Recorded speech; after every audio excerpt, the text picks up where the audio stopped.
Hi-ho, everybody. Welcome back. Welcome back to not a convention of the Sweat Hogs, convention of the Kiss Army. That's right. It's episode 36 of Hey man, nice Kiss shirt. And what in the hell are you wearing? I didn't even know. You just noticed. I just noticed. I thought it was a Misfits Fiend Club. Oh, no. My latest acquisition is a little perk for the people that bought the Vault experience. I sort of have mixed feelings about this shirt. I mean, it's cool, and now I'm in a frame of mind where, hey man, nice Kiss shirt. Sure. Like I'm pretty much down to, Yeah. you know, if the price is right, I'll wear any like Kiss related shirt. I shouldn't be judgmental of other Kiss fans and what they decide to value or collect or whatever. I certainly shouldn't be that.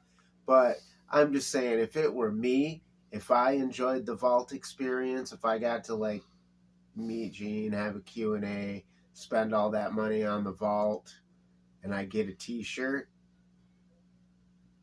I'd keep the t-shirt. That's just me. But somebody else did not.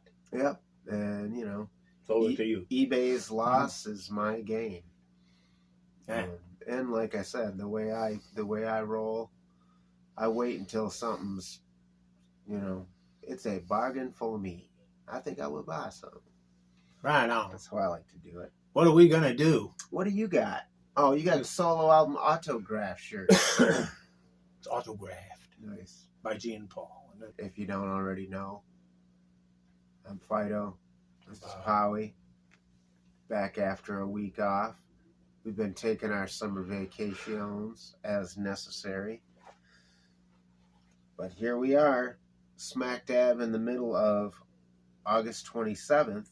Kicks it off with, if you could go back in time and buy any Kiss album as your first Kiss album, which would it be and why? Alive. And if you have to ask, you'll never know. Yeah, that's pretty much my answer too. I wouldn't change a damn thing. I would buy some. Because Kiss fucking alive. It's pretty interesting though, like Does the originals count? yeah, I triple album, I suppose it would. I mean, any Kiss album could be anyone's first Kiss album. Crazy Nights. Yeah, Right. I guess. Yeah. Well, no. I guess if you were born after 1987, that could hold a certain appeal to you. Me personally, I'm a fan of that. Is his name John? He's the Canadian guy who got a promo copy of the first record and saw him when they came to his town, and a fight broke out in the parking lot. I don't know anything He about snapped this. a couple. Yeah, I'll have to send you a link. Send me a link. I'll send you a link. But the Thank way you. he talks about the first album, you know, the way those first wave fans talk about. I thought that their album hadn't come out when they hit Canada the first time. I think it Maybe in Canada. maybe had just come out. Maybe. But I believe this fella's mom worked in promotion, so she had a copy. All right. Not like they never came back after the Right. first time they Right. went. As we were just talking earlier with regard to Canada, it's a head scratcher to me why the Spirit of 76 tour never came to Detroit Rock City.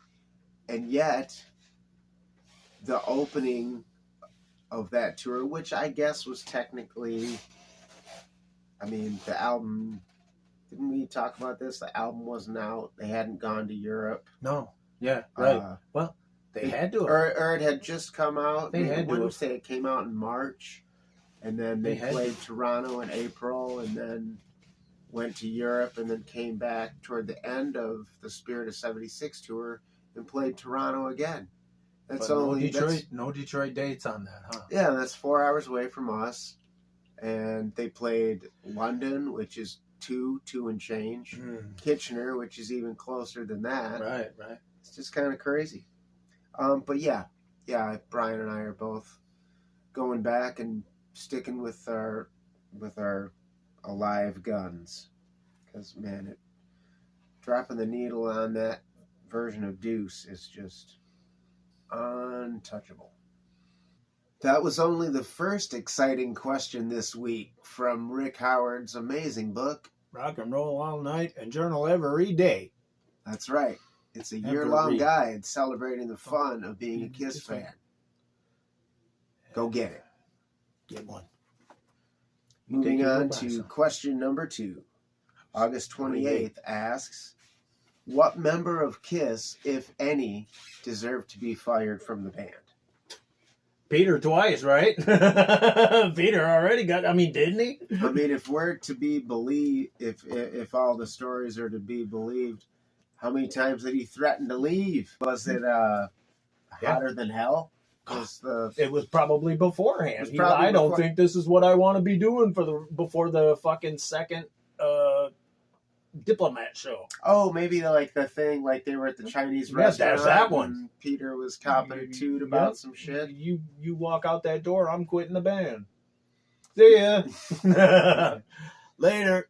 Yeah, so luckily he only got fired in 1980 and 2004 and 2001. Luckily didn't disintegrate that early. They were able to talk him back into it. But that's, I think it's in Gene's book too, like that's just kind of the deal. He was always quitting. Yeah. So, I love him, but come on, If he was that volatile, it's like, I fail to see how they kept him. Right. I don't that much problem. It's like, I with my tolerance, I'm like, fuck, go, bye. Yeah. Next. Well, I could see why they didn't, because he's fucking the cat man. Yeah. He definitely earned his medal. Yeah. But maybe they stood to gain more by keeping him around than they would have by losing him. Yeah. It was like they weighed the options. They weighed them. Yeah. They weighed the options. It's like, okay, what's going to happen if we lose this fella? It's going to set us back a mighty drum. Well, that brings up another potential question that may or may not be somewhere in the balance of this book, but like, were Pickens in their sphere, in the Kiss sphere, slim enough drummer wise? Yeah, maybe it was just slim Pickens. Right. But like, we're not going to get anybody who looks this cool, who plays this well with our stuff. Right. And that's part of and has a voice too, who can sing. Yeah. People tend to forget that in the early days of Kiss, Peter, I'm hesitant to use the word leader, but he was a lot more upfront. He did a lot of the talking between songs. He was a seasoned pro in the bar. Yeah, it's kind of like yet another list of the ways that Kiss are like the 70s Beatles, like kind of the same, the deal with the Ringo. They knew they were getting a known quantity. Ringo was a rock star. Yes, he was. He put his time in with the Hurricanes, and so Pete was like a veteran of 1,000 bar band wars already. Could you make a case for Ace? Sure, not as volatile, like mood wise, and maybe not as capricious as Peter Criss was, but Ace had his own issues, Absolutely. We're gonna stick with that answer. So far, we're 2 for 2 on the agreeance meter. That's one for Tommy. Powie and I are in agreement on the first 2 questions tonight. Moving on to August 29th. What is the most fun Kiss item you've purchased in the last year? I would guess that long sleeve shirt that you sold to me. I don't know where it's at. I'll have to find it. I got 2 of them. Don't tell me you lost that shirt. Don't tell me you lost it. It's in the closet somewhere. It's in the closet somewhere. I would say this. My eyes are so bad I can't even really see what I'm pointing at. What are you pointing at? Pointing at the lunchbox. Oh yeah, you got that this Yeah. year. I thought, yeah, I No forgot. thermos. Yeah, that was a purchase from kissmuseum.com. Yeah. Shout out to Xander. Xander.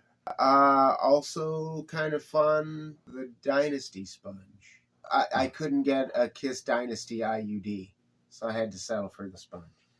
August 30th asks, design a set of 5 Kiss buttons, 4 band members, 1 group shot. What would each button look like? I will post images of our respective buttons. The jolly candy-like buttons. But yours... yeah, the 76. What is kind of commonly known as the glitter poster. I'll post a picture of it here. All of you would make buttons out of that poster. Exactly. Cool. Paul like that. Yep. Yep. Ace like that. Yep. And mine, just kind of based on just how much I love those Hotter Than Hell costumes. My buttons would... I haven't quite made up my mind. That's the beauty of post-production, when I can throw up pictures of the buttons here. And I can almost bet I'll do some thinking on this between now and when I post this video. But chances are it's going to be the classic Hotter Than Hell costumes, and maybe some outtakes from some of those classic shots. Moving on to August 31st. Were you aware of the Kiss appearance in Howard the Duck comics 12 and 13 as a kid in the 70s? Or did you learn about these collectibles at an older age? Do you own these comics? How do they rank in importance to you as a Kiss collector?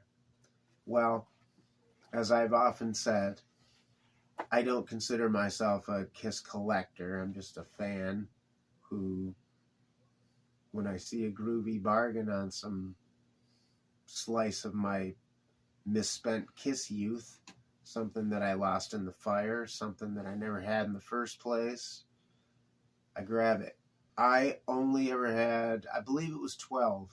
I'm almost positive I don't have that anymore. I think I have Howard number 1, but not number 12. I was aware of it. I was, again, a casual Marvel nerd back in the day. My titles were Silver Surfer and Doctor Strange. Daredevil. You were a Daredevil guy? Daredevil and Spidey. Yeah, of course, Spidey. But as far as knowing, only when Marvel and Kiss made the collaboration and they spoke about it, that Kiss was featured in Howard the Duck, and it became their hottest selling comic. Whether it did or didn't, I don't know. But it was already the Kiss Marvel relationship had already blossomed into the comic. Mm-hmm. And it was, they said it was because Kiss appeared in Howard the Duck and it became like a big seller for Marvel. Which I have no basis of fact. Maybe it did, maybe it didn't. Again, I was a Spidey guy. Yeah. I was a Batman guy too, being in DC. Like that 70s Batman. Yeah, Howard the Duck was, I don't know, maybe more sophisticated. I don't want to say sophisticated because that word doesn't really apply, but just slightly less accessible, I guess, when you get used to your. To me, like the Marvel, what really sealed it for me, there was a coffee table compendium that came out that was called "Bring on the Bad Guys," and it had profiles of all the Marvel villains, the Golden Age villains. Having been to a bunch of San Diego Comic Cons, though, I've seen some great comics. Like Too Much Coffee Man. Yeah. Indie titles. Radioactive Panda, Gravy Boy. There's some Rat Bastard. There's some great ones. Mm-hmm. There's great. If you can be a comic book nerd, it's like that's the place to go do it. Yeah. There's to go see the dumb shit. The dumb titles, the indie. And like there's a whole crazy shit. There's a Zombie Jesus. There's a subculture of the underground comics of the 70s, like Zap and I remember them being sold at party stores. Right. Harold Head, Fabulous Furry Freak Brothers, From Sex to Sexty. It was all just, kind of raunchy, adults only comics, which of course as a kid, those are extra like enticing, because as soon as you're told that you're not supposed to look at these or buy these or get anywhere near them, you just want to. But yeah, Howard the Duck didn't resonate. It resonated hard enough, like I said, that I got a couple issues, and then when maybe 85, 86 when the movie came out, I was curious enough to go to the movie I saw it at the Flint Cinemas. Is that the one that was in the small mall? But anyway, was it any good? No, the film wasn't that good. I couldn't even go that far with it. It was all like practical effects and makeup, and like the character design was just kind of off. But if you've got a different opinion regarding Howard the Duck, we'd love to hear it. That's why we have a healthy comments section here on Hey man. Nice kiss shirt. Moving on to September 1st. What Kiss song would make the greatest sports intro song? What team do you envision entering a game to this anthem? Well, it would have to be the Detroit Lions coming into Detroit Rock City, more than likely. I think the Destroyer version, more than likely. Mm-hmm. But I've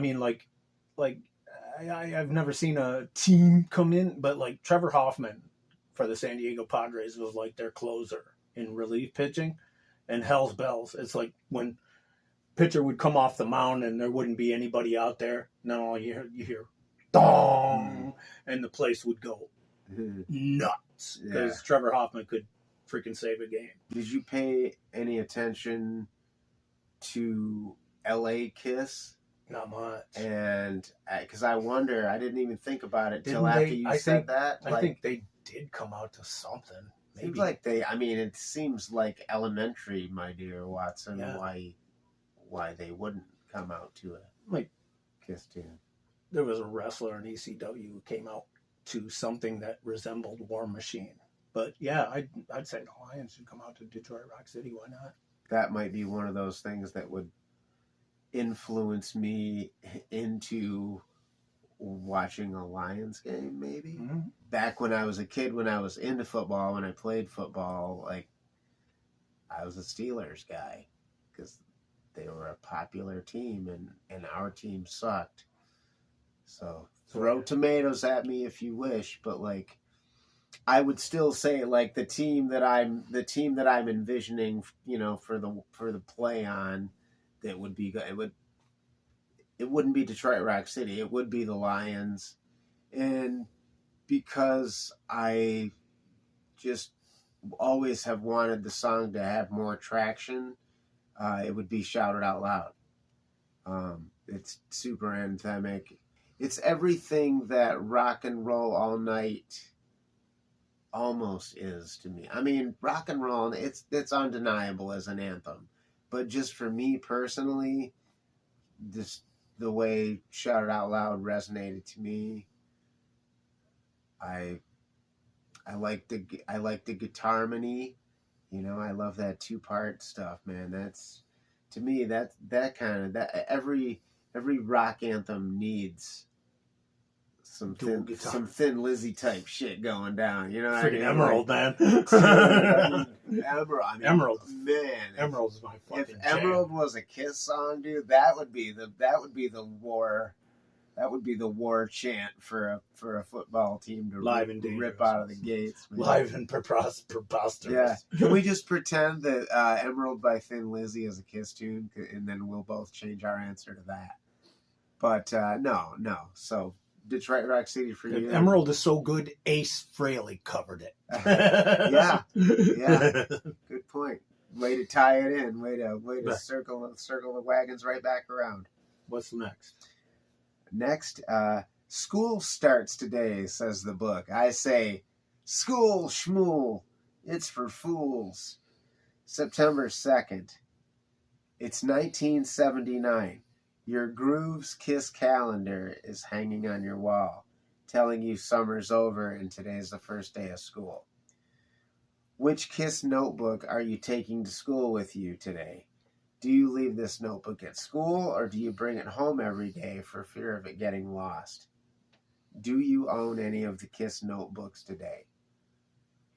No. I do not. Yeah, neither one of us own any of the notebooks. And what were they? Stuart Hall? Were they? Yeah, the prices on the notebooks are so stupid. And then I had the Dynasty ones of like Ace and stuff, and I think I took those to like junior high. Like I was either 12 or 13.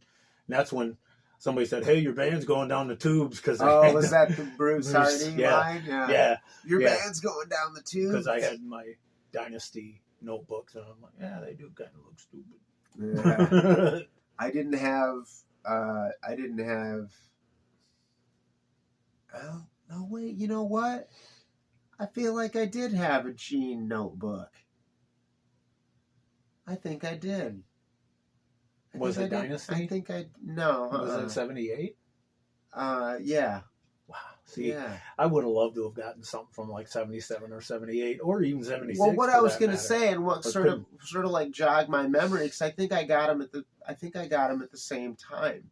Because you remember that like marathon super poster that I talked about at that perforated thing with 2 photos of each guy. There was like 8-panel fold out perforation. Post it here. Yeah, I'll post a pic here. But yeah, because yes, I did, because they had the notebooks at Boker's at like Boker's Pharmacy at Atherton Fenton. And I got a Gene notebook there. Well, I totally forgot about that, but